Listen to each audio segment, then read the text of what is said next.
Good morning dear students. बेटा आज का हमारा चैप्टर है एक तिनका, है ना।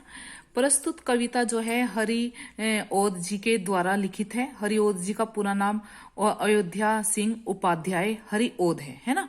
उनके द्वारा बेटा जो है इस कविता का वर्णन किया गया है। इस कविता के माध्यम से उन्होंने एक तिनके के दर्द का जो है मतलब बताया है कि हमें कभी भी घमंड नहीं करना चाहिए कि एक तिनका भी जो है हमें किस प्रकार से दुख दे सकता है। देखिए अब क्या बताया उन्होंने।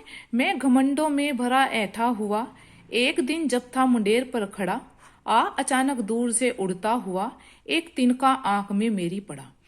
कवि यहाँ कहते हैं कि एक बार जो है मैं अपने जो है मुंडेर जो छत का ऊपर का हिस्सा होता है बहुत ही मैं घमंड में भरा हुआ उस पर खड़ा हुआ था। अचानक से हवा चली और उसमें से उड़ता हुआ दूर से एक तिनका जो है वो मेरी आंख में पड़ गया। अब उस तिनके के पड़ने के बाद कवि की क्या हालत होती है उसका वर्णन उन्होंने इसमें नीचे बताया है। मैं झिझक उठा हुआ बेचैन सा, लाल होकर आंख भी दुखने लगी, मूठ देने लगे लोग कपड़े की, ऐंठ बेचारी दबे पांव भागी। अब देखिए यहाँ क्या कहते हैं कवि। कवि कहते हैं कि जैसे ही मेरी आंखों में तिनका पड़ा मैं बहुत ही बेचैन हो गया, है ना। और जो है मैंने अपनी आंखों को जो है अपने हाथों की सहायता से जो है तिनका निकालने की कोशिश की, लेकिन वो नहीं निकला और मेरी आंखें भी लाल होकर दुखने लगी। आसपास के लोग इकट्ठा हो गए और उन्होंने कपड़े की मूठ कैसे दी जाती है, मतलब जो हैंकी वगैरह होता है या कोई कॉटन का कपड़ा होता है, जब हम उस पर अपने मुंह पर रखकर जो है हवा भरते हैं तो वो हल्का गर्म हो जाता है। तो मूठ देकर जो है उसको जो है तिनके को निकालने का प्रयास किया गया। लेकिन जब जैसे ही मतलब जो है तिनका निकालने का प्रयास किया जा रहा था उसी समय जो है कवि कहता है कि मेरे अंदर जो घमंड था, जो ऐंठ थी, वो भी जो है दबे पांव भाग गई। क्यों? क्योंकि कवि को पता चल गया कि कभी भी जो है घमंड नहीं करना चाहिए, क्योंकि कवि तो घमंड में खड़ा हुआ था। अब है जब किसी ढब से निकल तिनका गया, तब समझ में यूं मुझे ताने दिए, ऐंठता तू किस लिए इतना रहा, एक तिनका है बहुत तेरे लिए।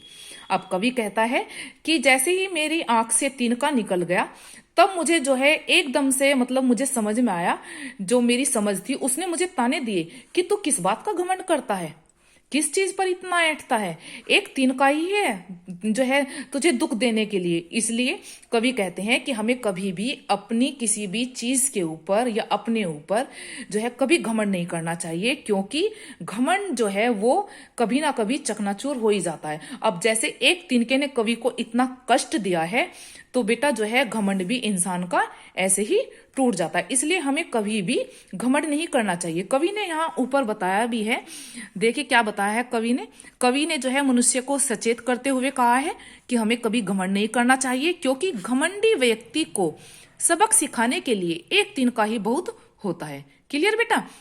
अब इसके यहाँ जैसे क्वेश्चन आंसर्स वगैरह दिए हुए हैं बेटा, ये इसके वर्ड मीनिंग है ना। ये आपको अपनी नोटबुक में करने हैं, ये मैं आपको पीडीएफ के थ्रू दूंगी, ठीक है। अब जैसे यहाँ क्वेश्चन हमारा ये दिया हुआ है, वन तिनका निकल जाने के बाद कवि ने क्या सोचा कि हमें कभी भी घमंड नहीं करना चाहिए। आंख से तिनका कैसे निकाला गया, यानी कि जो है जब कपड़े की मूठ दी गई तो उसके द्वारा आंख से तिनका निकाला गया।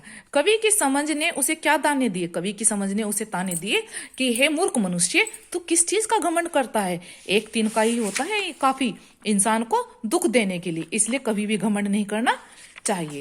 अब नेक्स्ट पेज पर भी बेटा इसके हैं कि प्रस्तुत कविता में हमें क्या संदेश देती है। यही संदेश देती है कि हमें कभी भी घमंड नहीं करना चाहिए। फिर ये दिया हुआ है, आशय स्पष्ट कीजिए, ऐंठता तू किस लिए इतना रहा, एक तिनका है बहुत तेरे लिए। इसका अर्थ भी यही है कि हमें कभी भी घमंड नहीं करना चाहिए, क्योंकि एक तिनका ही पल भर में कुछ से कुछ कर सकता है, ठीक है। अब बहुविकल्पीय क्वेश्चन है, कवि कहाँ खड़ा हुआ था, मुंडेर पर। तिनका पड़ने पर क्या हुआ, आंख दुखने लगी। लोगों ने कपड़े से क्या किया, आंख सेकने लगे। अभी मैंने बताया ना कपड़े की मूठ दे करके।